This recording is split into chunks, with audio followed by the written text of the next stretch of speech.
Hello, I hope you're keeping well. Colm Kelly solicitor here. I'm a solicitor in general practice in County Kerry and I work in the areas of property law, personal injuries law and probate and administration.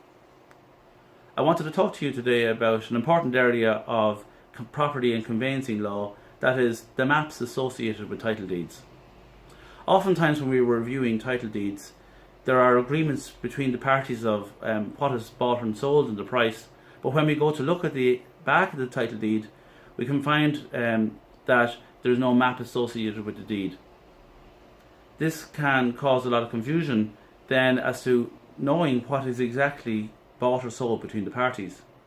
So maps associated with title deeds are very important in determining the full extent of what is agreed to be bought or sold. In Ireland there are two systems of land ownership, that known as unregistered title and that known as the system of land registration, being registered title in the land registry.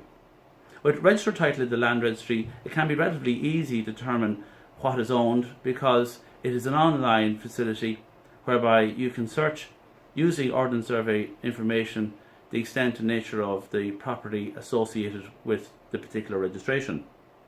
With unregistered title it's slightly different because the extent of ownership associated with maps will be only evident from examining the bundle of titles associated with the property.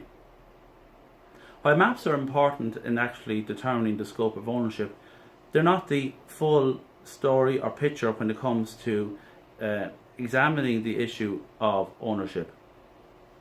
Oftentimes, long undisputed possession of property on the ground can be a stronger and more determinative factor in pointing towards ownership than actually what is on a map.